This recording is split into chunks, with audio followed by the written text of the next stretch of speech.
Voilà, je m'installe, vous avez remarqué, je prends mon temps. Eh bien, je vous salue tous dans le nom du Seigneur Jésus-Christ. Je suis très heureux de vous voir, de vous revoir, de vous découvrir. Et c'est vrai qu'à l'interpellation de votre pasteur tout à l'heure, ça remonte peut-être à 20 ans de ça. Le pasteur Papaïs m'avait invité, donc j'ai souvenir de cette assemblée. C'était un beau souvenir et je vois parmi vous quelques personnes aimées que je connais et que je salue au passage. Alors, je m'appelle François Philippiac, j'ai 56 ans, et vous pensez tout de suite qu'il fait quand même beaucoup moins que son âge. Ne me dites pas l'inverse. Et donc, je suis marié, nous avons une fille qui a 21 ans, qui aime le Seigneur. Et dans la vie je me suis converti, j'avais une vingtaine d'années, et puis très rapidement, j'ai reçu dans mon cœur un appel pour le ministère pastoral. Mais entre l'appel et l'envoi, vous savez, il y a parfois un peu de temps. Et ça a duré quand même pas mal d'années. Et en 2003, donc, j'ai pris une charge pastorale à Rouen, une église évangélique de Pentecôte qui se situe au Mont-Gargan à l'heure d'aujourd'hui. J'en étais le pasteur pendant 16 ans. Et en 2019, il était temps pour moi de passer le relais à un jeune pasteur. Et puis, ne pouvant plus exercer du ministère pastoral dans la banlieue de Rouen, pour des raisons déontologiques qu'on peut facilement comprendre, eh bien, je me suis rattaché à l'Assemblée de Dieu avec mon épouse Ciel Ouvert, à Saint-Étienne, que vous connaissez sûrement. Et puis, ensuite, l'appel de Dieu à nouveau s'est manifesté. Et donc, j'ai repris une charge pastorale à Lisbonne. Donc, c'est une église de Pentecôte, de type apostolique, que vous connaissez peut-être pour la plupart d'entre vous. Mais compte tenu du fait que, de la distance, c'est à 1 heure de route, et que je continue à travailler à côté, je vous dirai en quelques mots ce que je fais, eh bien donc nous sommes 2 à prendre en charge cette église, le pasteur principal étant le monsieur Jean-Sébastien Fontaine, et donc je suis le pasteur adjoint, et c'est très bien comme ça, la façon avec laquelle nous pouvons travailler en binôme.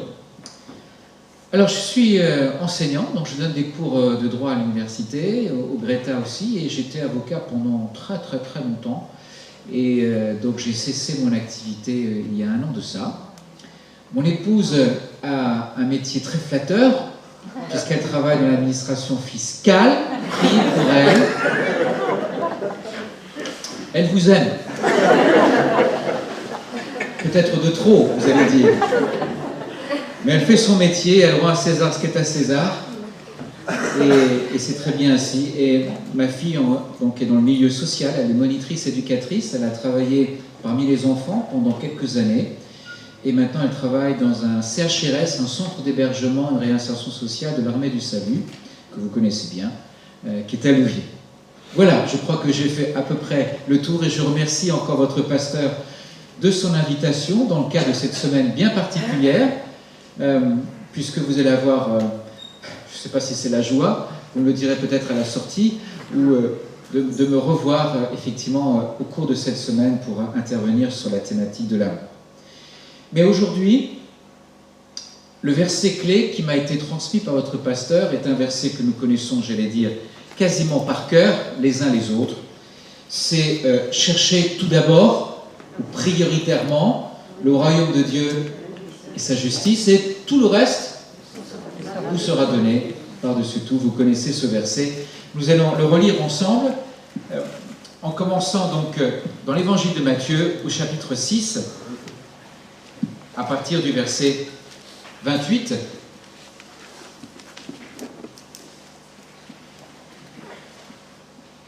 Et pourquoi vous inquiétez-vous au sujet des vêtements? Observez comment poussent les fleurs des champs. Elles ne travaillent pas. Elles ne se font pas de vêtements. Pourtant, je vous l'ai dit, même Salomon, avec toute sa richesse, n'a pas eu de vêtements aussi beaux qu'une seule de ses fleurs. Dieu habille ainsi l'herbe des champs qui est là aujourd'hui et qui demain sera jetée au feu. Alors ne vous habillera-t-il pas bien, à bien plus forte raison vous-même? Comme votre confiance en lui est faible. Ne vous inquiétez donc pas en disant « Mais qu'allons-nous manger? Qu'allons-nous boire? Qu'allons-nous faire pour nous habiller ?» Ce sont les païens qui recherchent sans arrêt tout ça. mais votre Père qui est au ciel sait que vous en avez besoin.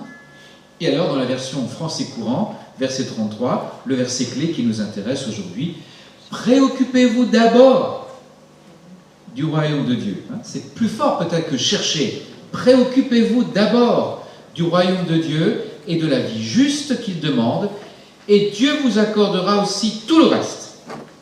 Ne vous inquiétez donc pas du lendemain, le lendemain se souciera de lui-même, à chaque jour suffit sa peine. Amen. Je vais prier. Notre Dieu, notre Père, nous te rendons grâce pour ce verset. Et Seigneur, avec l'aide du Saint-Esprit, ce matin, nous voulons le décoder ensemble, nous faire du bien ensemble, nous enrichir ensemble, de telle sorte à ce que quand nous partirons de ta maison, eh bien, nous puissions repartir fortifiés, édifiés, encouragés et convaincus, Seigneur, une fois de plus, que tu nous accompagnes dans les bons comme dans les mauvais jours. Dans le précieux nom de Jésus. Amen. Amen. Ne vous inquiétez pas. S'il y a bien une expression qu'on aimerait bien à nouveau employer, c'est celle-ci. Autant les années passées, 2020, 2021, ont été des années anxiogènes, et on le sait, inquiétantes pour beaucoup de nos contemporains. Mais quelque part, le verset que le Seigneur nous donne encore aujourd'hui, le début de cette année, c'est « Ne vous inquiétez pas ». Bien sûr, je sais qu'il y a la Covid-19, je sais que la pandémie est là, je sais qu'il y a des jeunes et des moins jeunes qui se retrouvent aux urgences, je sais qu'il y a du chômage, je sais qu'il y a tant et tant de choses qui peuvent légitimement nous préoccuper. Mais je suis avec toi. Maintenant, toi, cherche, préoccupe-toi prioritairement du royaume de Dieu et de sa justice. Et puis tout le reste viendra en son temps, ne t'inquiète. Vous savez que beaucoup de nos contemporains, le 31 décembre, au soir à minuit, eh bien, font ce qu'on appelle des vœux. Vous savez, ils promettent un certain nombre de choses pour cette année 2022. Oh, ils promettent de ne plus fumer, de ne plus boire, de prendre soin de leur épouse, de travailler honnêtement. Et puis la liste, elle est longue, de beaucoup de nos contemporains, de vos collègues, de vos amis, des membres de votre famille, qui ont fait des vœux, et qui généralement ont une durée de vie assez limitée. La date de péremption est très courte. Et on se rend compte que ces bonnes intentions, les engagements qu'on a pris, oh allez, durent 48 heures, une semaine pour les plus robustes, un mois. Et puis ensuite on replonge dans un certain nombre de choses. Mais nous, en tant qu'enfants de Dieu, nous ne sommes pas dans des promesses que nous voulons prendre à la légère, mais malgré tout, j'imagine que dans votre quotidien spirituel, nous n'avons qu'une seule envie, c'est d'aller de progrès en progrès, de victoire en victoire, de croître spirituellement et de faire des choses qui manifestement sont à la gloire de Dieu, en particulier celles qui nous est présentées par notre Seigneur Jésus. Cherche prioritairement le royaume de Dieu. Que ce soit ton essentiel, que ce soit le centre de tes pensées. Alors bien sûr, je ne vais pas discourir sur le royaume de Dieu. Vous savez pertinemment que le royaume de Dieu n'est pas un royaume politique, ce n'est pas une théocratie, c'est un royaume spirituel dans lequel nous rentrons au travers de la conversion, le jour où nous sommes repentis, où nous avons accepté Jésus-Christ comme étant notre Sauveur et Seigneur. Et dans ce royaume, nous voulons y vivre et y prospérer et tout faire pour que ce royaume s'étende jusqu'aux extrémités de la terre. Autrement dit, tout faire pour que l'annonce de la bonne nouvelle soit faite à tous nos contemporains, qui puissent se convertir aussi, que vraiment le monde entier sache que Jésus-Christ est leur Sauveur et Seigneur. Est-ce que c'est notre priorité? Est-ce que c'est l'urgence du moment d'annoncer l'Évangile, de contribuer à l'avancement du royaume de Dieu? Mais bien sûr, et plus que jamais. Maintenant, chercher et trouver le royaume de Dieu, faire en sorte à ce qu'il puisse grandir, s'étendre davantage, nécessite inévitablement des sacrifices. Et ce sont ces sacrifices-là que j'aimerais exposer avec vous ce matin. Parce que si je vous posais la question, et à moi-même je me la suis posée, vous l'imaginez, est-ce que ton intention pour l'année 2022 est de chercher premièrement le royaume de Dieu, vous m'auriez dit tous dans un Amen, Alléluia, mais oui Seigneur, nous chercherons ensemble d'aller plus loin, de rechercher prioritairement le royaume de Dieu et la justice. Mais n'allons peut-être pas trop vite en besogne avant de dire oui et Amen et de s'engager par écrit devant témoins que nous allons tout faire pour aller dans ce sens. Il y a quand même des exigences, des contraintes, des conditions. Et permettez-moi de rappeler ces 3 conditions, me semble-t-il, qui me paraissent nécessaires, ou tout du moins qui s'inscrivent dans un état d'esprit qui doit être toujours le nôtre. Mettre fin une fois pour toutes avec notre ego, avec la chair, avec tout ce qui nous tire vers le bas et nous enracine dans une terre qui n'est pas la nôtre, mais de rechercher les choses qui sont en haut. Et ça, c'est un exercice de tous les instants, on le sait bien, parce qu'on a toujours tendance, naturellement, à vouloir entasser des choses de ce monde, des trésors terrestres dont on sait pertinemment que ces trésors seront abandonnés le jour où nous partirons. Vous savez, j'ai souvent l'habitude de dire, mais je ne m'appelle pas Ramsès II, le jour où je vais mourir, on ne va pas entasser avec moi dans le cercueil tous mes objets quotidiens, tous mes petits trésors. Et quand bien même je les prendrais avec moi, ils resteraient dans la terre. Et manifestement, pas très longtemps, parce que des pilleurs de tombes, il y en a toujours. Mais le Seigneur nous encourage à entasser des trésors dans le ciel. L'essentiel, toujours, la priorité. La première condition, il faut s'immerger dans le royaume de Dieu. On ne peut pas être dans 2 royaumes à la fois. Trop de chrétiens veulent jouer sur les 2 tableaux et cumuler finalement les avantages du royaume de ce monde avec le royaume de Dieu. Et vous savez que l'histoire de l'Église a trop souvent été marquée par le contre-témoignage de chrétiens, entre guillemets, qui ont cherché leur propre intérêt plutôt que les intérêts du royaume. Et qui, au nom de Dieu, ont fait des choses sordides et épouvantables. Que ce soit les croisades, l'Inquisition, les guerres de religion, et puis toutes sortes de choses aussi épouvantables. Mon père était allemand, il a fait la Seconde Guerre mondiale du côté des méchants. Il était dans la Wehrmacht, ce n'était pas un nazi, ce n'était pas un SS, mais il avait le soldat allemand, le soldat militaire, le costume du soldat militaire allemand, et il a été sur le front de Russie, et il me disait que sur la panoplie, si l'on peut dire, de l'uniforme allemand, ils avaient un ceinturon, et sur ce ceinturon était gravée la phrase suivante en allemand, Gott mit uns, Dieu avec nous. Comment a-t-on pu faire une chose pareille? De la même façon, les SS qui étaient dans les camps de concentration tuaient des juifs et des tziganes avec sur le ceinturon Gott mit uns. Vous comprenez combien il est difficile pour des juifs d'accueillir la bonne nouvelle quand ça vient de chrétiens, parce qu'ils ont ce souvenir de ces gens qui disaient mais vous n'avez jamais cherché vraiment le royaume de Dieu et sa justice, vous n'avez jamais cherché à aimer. Mais nous sommes les témoins que nous avons rencontré beaucoup de gens qui se font passer pour des chrétiens et qui sont des contrefacteurs, des gens qui sont des contrefaçons et qui ont fait du mal à l'Église avec un grand E depuis 2000 ans. Et nous ne voulons pas être de cela. Alors oui, je crois que le Seigneur nous encourage peu à peu, progressivement, à nous immerger. J'avais l'image, vous vous souvenez, du prophète Ézéchiel, qui, à un moment donné, nous dit-on, alors que l'eau sortait du temple, on nous dit que progressivement, l'eau montait jusqu'à ses genoux, et puis ensuite jusqu'à ses reins, jusqu'à ce qu'à un moment donné, il soit plongé.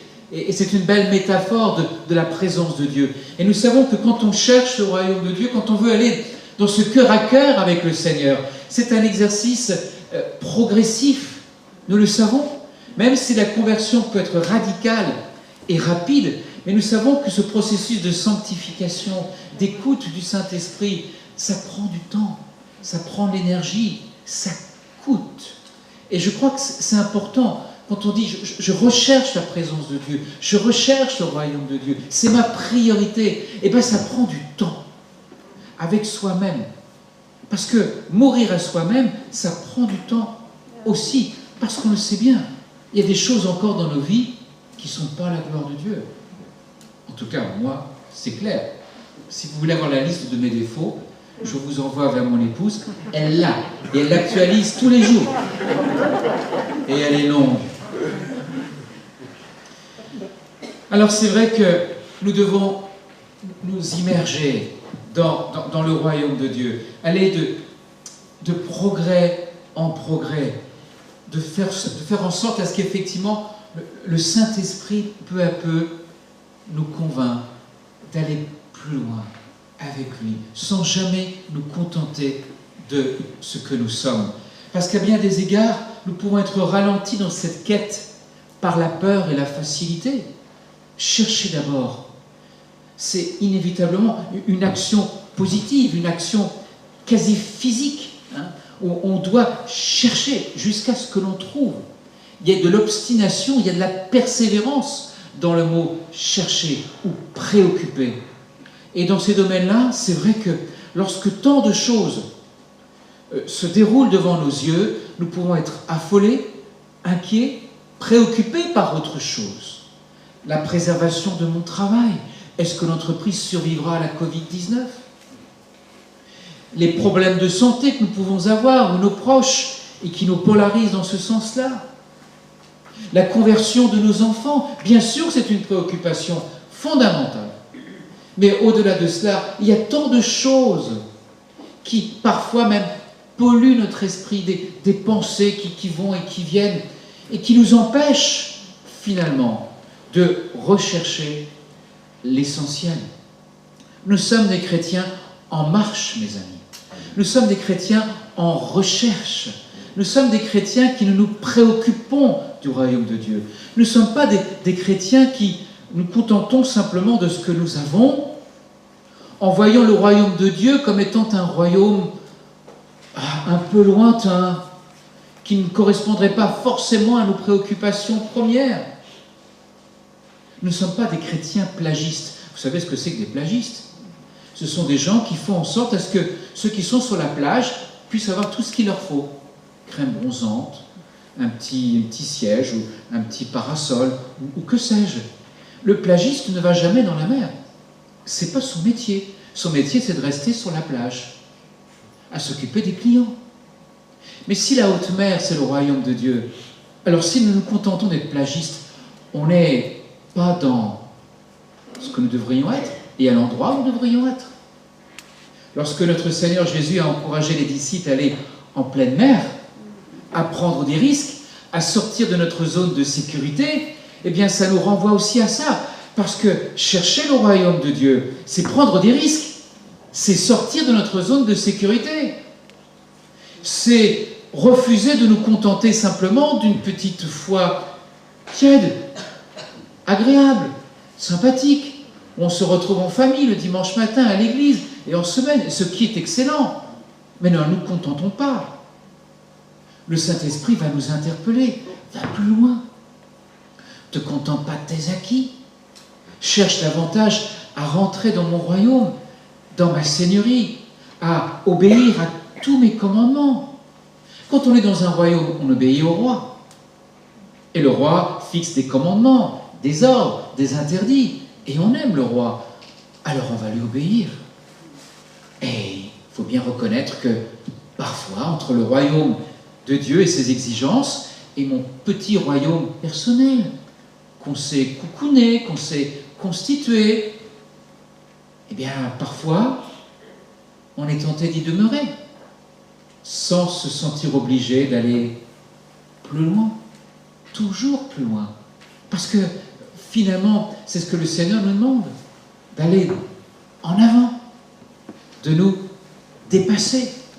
Alors, ne soyons pas comme des chrétiens plagistes ou des chrétiens, des marins d'eau douce, vous savez, ces marins qui sont sur des péniches, mais qui n'ont jamais vu la mer et qui ne l'imaginent même peut-être pas. Je n'ai rien contre ceux qui ont passé leur vie, vous le comprenez bien, sur des péniches, surtout s'il y en a certains d'entre vous qui l'ont été. Mais vous comprenez bien que peut-être que le Seigneur, à un moment donné, vous dit, mais laisse ta péniche, prends le paquebot. Oh, mais Seigneur, j'ai toujours été habitué à vivre sur ma péniche. Hein. Moi, c'est la Seine. Hein. l'embouchure de la Seine au Havre, je n'irai pas au-delà. D'ailleurs, mon bateau ne le supporterait pas. Eh bien, raison de plus. Échange ta péniche avec un paquebot, avec un bateau de pêche, pour que tu puisses pêcher du gros. Parce que vous savez, mes amis, si vous pêchez dans la Seine, même si son état s'est amélioré avec le temps, vous n'allez pas forcément y trouver beaucoup de poissons. Mais si vous voulez en voir davantage et en pêcher davantage, il faut aller en haute mer. Mais il faut avoir un bateau qui est adapté pour ça. Est-ce que tu cherches ça pour l'année 2022? Est-ce que tu es tenté de faire cet échange et de dire, Seigneur, je ne veux plus me contenter de ma foi tiède, de mes acquis spirituels, de mes expériences passées, mais je veux aller plus loin, chercher le royaume de Dieu et sa justice, et tout le royaume et tous les commandements. Je veux aimer mon Seigneur et Maître, Jésus-Christ. Et faire de cette année 2022 une année glorieuse, une année aventureuse dans la foi, pour connaître des choses nouvelles. Vous savez, quand on demande à des chrétiens, est-ce que tu as un témoignage à donner de ce que le Seigneur a fait dans ta vie? Et que le chrétien dit, oh, mais oui, j'ai un témoignage à donner. C'était le 11 février 1965. J'ai eu un accident de voiture et le Seigneur m'a sauvé. Amen. Oui, mais depuis le 11 février 1965, t'as pas autre chose à donner comme témoignage? T'as rien vécu de plus? Le compteur est resté bloqué le 11 février 65, qui est une excellente date, c'est ma date d'anniversaire. Mais quand même, chercher le royaume de Dieu, c'est aussi ça, c'est de se dire, Seigneur, je veux goûter de nouvelles choses avec toi. Je veux expérimenter de belles choses avec toi, parce que j'en ai pas fini avec toi, et toi, tu n'en as pas fini avec moi.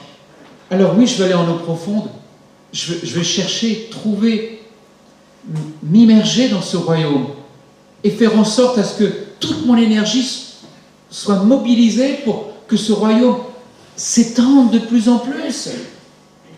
Souvent, les chrétiens me disent, mais ah là, c'est terrifiant, si on ne fait rien, l'islam va devenir la première religion de France, son royaume spirituel est en train de s'étendre, c'est malheureux. Mais ce qui est le plus malheureux, c'est que nous ne fassions rien pour que cette chose arrive ou n'arrive pas. En quoi est-ce que nous nous mobilisons pour aller vers eux, pour leur annoncer la bonne nouvelle? Un jour, un missionnaire a dit, mais vous savez, au 19e siècle, on prenait beaucoup de risques pour aller annoncer l'évangile à des Africains, en Asie. C'était dur et difficile. Mais maintenant, on n'a plus besoin de se déplacer, ils sont chez nous. Alors, par voie de conséquence, ça peut paraître beaucoup plus facile, puisque géographiquement, ce sont nos voisins. En quoi nous ne pouvons pas, dans notre quotidien, à Maromme et ailleurs, faire en sorte à ce que le royaume de Dieu se propage, même dans les quartiers chauds, même dans les quartiers où il y a des habitants qui ne connaissent pas Jésus-Christ? Est-ce qu'on est prêt à ça? À se lancer dans cette belle aventure de l'évangélisation, d'étendre les cordages de notre tente, d'étendre le royaume de Dieu, d'étendre le royaume de Jésus-Christ, notre Sauveur et Seigneur, et dire à tous ceux qui sont païens, à tous ceux qui sont musulmans ou bouddhistes, Jésus t'aime. Jésus t'aime. Il est mort pour toi sur la croix il y a 2000 ans de cela. Est-ce qu'on est prêt à aller vers cela? Il nous appartient effectivement d'y réfléchir. La deuxième condition, c'est qu'il faut être prêt à accomplir 1000 de plus dans le royaume de Dieu. Dans l'évangile de Matthieu, Jésus affirme, si quelqu'un te force à faire 1000, vous connaissez ce passage, fais-en 2 avec lui. Vous trouverez ce passage dans chapitre 5, verset 41. Et c'était une loi dans l'Empire romain de l'époque. Tout soldat en pays occupé avait le droit d'obliger un citoyen quelconque à l'accompagner sur une distance d'1000. 1000, ça correspond à peu près à 1 km 480. En portant son bagage, environ 40 kg.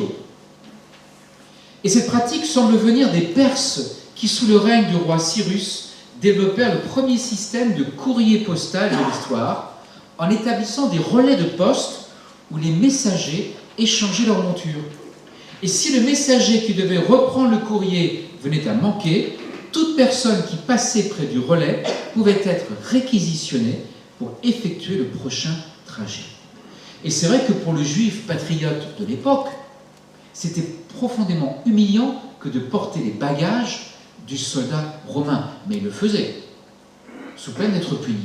Et là, Jésus ose dire, si ce soldat romain, autrement dit c'était ça, parce que tout le monde l'avait compris comme ça à l'époque, te demande de faire 1000, tu en fais 2. Quel sens donner à ce commandement et quel rapport avec le royaume de Dieu? D'abord, ce verset que nous avons lu, c'est une invitation à un supplément de générosité. Au travers de ce texte, Jésus nous exhorte à aller au-delà de ce qui nous est demandé par la morale collective ou par la loi. Parce que, mes amis, vous le savez bien, on n'a pas besoin d'être chrétien pour être bon, honnête et travailleur. Il y a plein de gens que nous connaissons qui sont complètement athées et qui sont bons, qui sont travailleurs, honnêtes et généreux. Oui, mais il est clair que faire le 2e 1000, c'est aller au-delà de la générosité ordinaire. N'importe qui peut aimer ses amis. Mais qui peut aimer ses ennemis? Si ce n'est un chrétien né de nouveau qui, animé par cette grâce et cet amour en Jésus-Christ, est capable même d'aimer celui qui n'est pas aimable. Ça, lorsqu'on cherche prioritairement le royaume de Dieu et qu'on a une envie folle d'aimer son Seigneur Jésus, de le servir, eh bien, ce Jésus qui a tout fait pour nous, nous donne cette grâce de pouvoir aimer ce qui n'est pas aimable. Et ça se voit, et ça s'entend. Pardonner à celui qui t'a fait du mal, c'est faire 1000 de plus. Aimer son ennemi, c'est faire 1000 de plus. Sacrifier sa vie pour des inconnus, c'est faire 1000 de plus. Et c'est vrai que ceux qui sont dans le royaume de Dieu, qui le cherchent de tout leur cœur, qui sont des disciples de Jésus-Christ, et qui accomplissent 1000 de plus, sont reconnaissables à leur langage et à leur priorité. Leur langage. Nos contemporains vont les reconnaître à leur façon de parler différemment. Pas de grossièreté dans leur bouche. Toujours des paroles de bénédiction, des paroles d'encouragement. Parce que dans le royaume de Dieu, mes amis, le langage officiel de ce royaume, c'est l'amour. L'amour vis-à-vis de Dieu et l'amour vis-à-vis de son prochain. Et puis, on a des priorités différentes. On ne recherche plus son petit plaisir personnel, son petit confort personnel. On est au service de Dieu, dans son royaume, qu'on veut faire prospérer, et au service de notre prochain. Quel sens donner également à ce commandement de Jésus? C'est une invitation aussi à la persévérance. Parce que marcher 1000 de plus, c'est apprendre à persévérer, là où tous les autres ont arrêté. Courons avec persévérance l'épreuve qui nous est proposée, dit l'auteur de l'Épître aux Hébreux. Allez, permettez-moi de vous raconter une petite histoire. Un voyageur croise un jour un sage et lui pose la question suivante. Où est le chemin du succès? Le sage ne dit rien, mais désigne un endroit au loin. L'homme, ravi à la perspective d'un succès rapide et facile, se met en route et s'écroule. Il revient vers le sage et lui pose à nouveau la même question, croyant s'être trompé de direction. Le sage lui désigne la même direction. Il s'y engage à nouveau et il s'écroule. Il revient vers le sage en colère, estimant avoir été trompé. Le sage ouvrit la bouche et lui dit « Je ne vous ai pas trompé, le succès est bien dans cette direction, à peine un peu plus loin que l'endroit de votre chute. » Pour finir premier, il faut premièrement finir. Et les coureurs d'1000 seulement n'ont pas l'ADN des champions. Ils se contentent simplement de faire ce qu'on leur demande de faire. Mais celui qui est capable de faire un deuxième mille est capable de se dépasser, de se transcender avec l'aide de Dieu. Parce que je cherche premièrement à plaire à mon Dieu.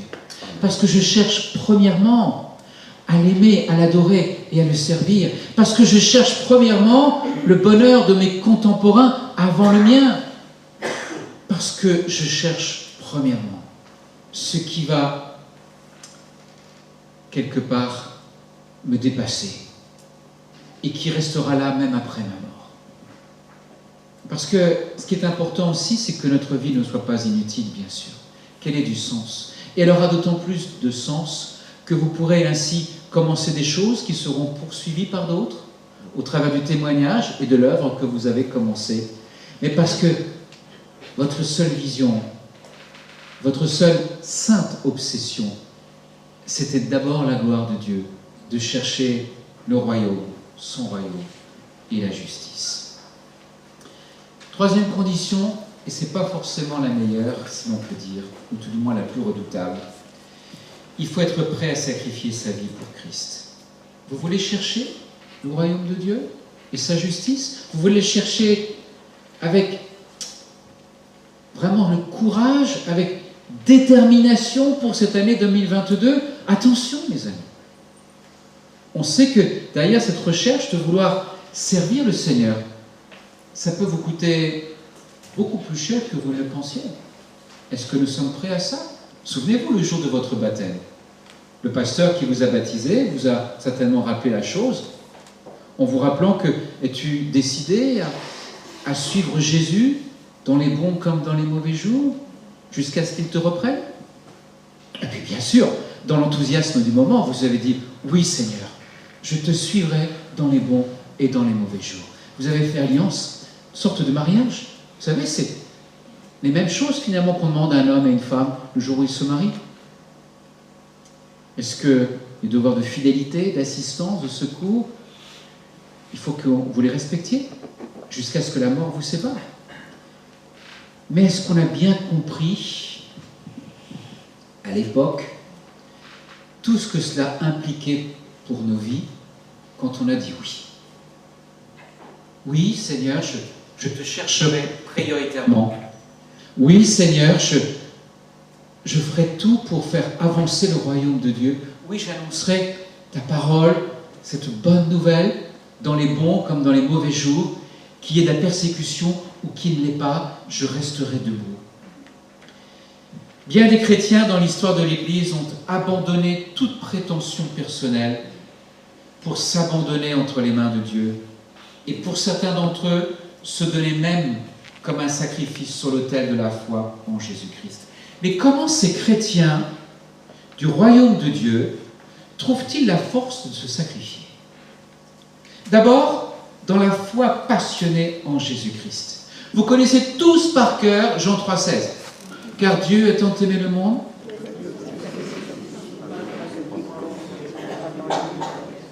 C'est bien. Maintenant, on va passer à quelque chose de plus compliqué. 1 Jean 3,16. Vous connaissez par cœur? Parce qu'il y a l'évangile de Jean, les lettres de Jean, et 1 Jean 3,16. Oh, ce verset-là, il est moins bien. Voilà ce qu'il dit. Jésus-Christ a donné sa vie pour nous, donc nous aussi, nous devons être prêts à donner notre vie pour les frères. Et là, je n'entends pas d'amen. Il y a un corollaire. Jean 3,16. Merci Seigneur. Merci notre Père de nous avoir sauvés en Jésus-Christ. Cherchez d'abord le royaume de Dieu. Cherchez l'essentiel. Soyez un disciple de Christ. Et soyez prêts aussi à mourir pour vos frères. 1 Jean 3,16. On aurait peut-être préféré qu'on passe du verset 15 au verset 17 et que le verset 16 ait été un peu avec le temps effacé. Non. Il est là pour nous renvoyer à notre propre responsabilité. On veut chercher d'abord le royaume de Dieu. Ça peut aller jusque-là. Le but ultime, mes amis, des disciples de Jésus-Christ est de plaire à Dieu et c'est tout. Il n'y a ni calcul, ni intérêt personnel, seulement la volonté de vivre de façon absolue et absolument pour leur Créateur. Il n'y a pas de place pour l'entre-deux ou l'entre-soi. Beaucoup trop de chrétiens sont entre deux chaises, entre deux royaumes, le royaume du monde et le royaume de Dieu. Ils se croient à la fois assis dans les lieux célestes en Jésus-Christ, tout en préservant un strapontin dans le grand théâtre du monde. Comment ces chrétiens du royaume de Dieu trouvent-ils encore la force de se sacrifier? Dans la recherche d'une action pionnière. Le royaume de Dieu doit être étendu jusqu'aux extrémités de la terre. Nous le savons et nous avons notre part à accomplir dans ce domaine. Et les pionniers de la foi défrichent ainsi des terres inconnues, conçoivent des outils d'évangélisation novateurs, inspirent les gouvernants pour la mise en œuvre de réformes sociales audacieuses, mobilisent les forces vives de la nation de façon surprenante, se rient des moqueurs et des religieux en tout genre, et leur seule obsession est de vider l'enfer pour remplir le ciel. C'est votre programme pour l'année 2022. J'espère que vous avez pris note de tout ça. J'ai ramené un tableau qui me tient à cœur. C'est un texte qui a été écrit par le pasteur William Booth, qui est le fondateur de l'Armée du Salut, que vous connaissez bien. Il a écrit des choses pertinentes. Lui qui, à son époque, avec ses enfants et ses filles en particulier, ont été dans cette radicalité. Là, d'annoncer l'Évangile, de rechercher l'intérêt du royaume de Dieu avant toute chose, et pour faire de ce que l'Armée du Salut était, moins maintenant, il faut le reconnaître, mais se faire de lance de l'action d'évangélisation et aussi de l'action auprès des plus pauvres. Et voilà ce qu'il écrivait dans l'une de ses lettres, dans un livre qui s'intitule « Le christianisme dans la vie quotidienne ». Et ça nous a tellement marqué, mon épouse et moi-même, qu'on a recopié le texte et on l'a fait encadrer, je l'ai mis dans mon bureau, et voilà ce qu'il dit. Vous ne pouvez rester en arrière. Vous vous êtes assez complus dans votre religion. Vous avez eu des impressions agréables, des chants, des réunions, des perspectives réjouissantes. Il y a eu beaucoup de bonheur humain, beaucoup d'applaudissements, beaucoup de feux d'artifice, beaucoup de ciel sur la terre. Maintenant, allez à Dieu. Dites-lui que vous êtes prêts à vous détourner de toutes ces choses et à passer le reste de vos jours à secourir ces multitudes. Il vous faut descendre parmi la foule des perdus. Votre bonheur désormais est de partager leur misère, votre confort de soulager leur peine, votre couronne de porter leur croix, votre ciel d'aller jusqu'au fond du cratère béant de l'enfer pour les en retirer. Ça laisse songeur, mais quand on sait que William Booth l'a fait et qu'avec lui, de nombreux serviteurs, de nombreuses servantes, ça doit nous servir de modèle à suivre. Pas de compromis avec des gens comme ça, de cette trempe-là. Croyez-vous que l'apôtre Paul était un homme de compromis? Était un homme tiède ou un peu mou? Un invertébré? Pas du tout. Que ton oui soit oui et que ton non soit non. Si tu cherches d'abord le royaume de Dieu, tu ne cherches pas autre chose à côté. Si tu cherches les intérêts de Dieu, tu ne cherches pas en même temps tes intérêts personnels. Mais comment ces chrétiens du royaume de Dieu trouvent-ils la force de se sacrifier? Dans l'entraînement au don de soi. L'ultime sacrifice est le fruit cultivé de toute une vie offerte à Dieu et aux hommes. Ce don de soi, cet amour sans limite, le cœur s'y est entraîné jour après jour. Avant donc de sacrifier notre vie à un inconnu, commençons déjà par sacrifier un morceau de pain à celui qui a faim. On ne court pas le 100 mètres en moins de 10 secondes sans s'entraîner des années durant. Le royaume de Dieu, c'est avant tout don de soi. Et comment ces chrétiens du royaume de Dieu trouvent-ils la force de se sacrifier? Dans la joie du service. Si un jour vous allez en Pologne, voir le camp de concentration d'Auschwitz, que vous connaissez bien, eh bien, vous trouverez très rapidement un mémorial pour un homme qui s'appelait Maximilien Kolbe. Vous ne le connaissez pas, mais je vais vous raconter très brièvement en 1 minute son histoire. C'était un prêtre catholique et polonais, et qui a, pendant la Deuxième Guerre mondiale, sauvé des Juifs. Il les cachait. Jusqu'à ce qu'il soit dénoncé, arrêté par la Gestapo et renvoyé à Auschwitz. Et à un moment donné, il y a eu une tentative d'évasion. Les prisonniers ont été mis en rang serré devant les Waffen-SS qui ont demandé qui était à l'origine de cette tentative de libération, d'évasion. Personne ne s'est manifesté. Alors les Waffen-SS, ils ont désigné un jeune homme. On dit, toi, tu vas mourir pour les autres.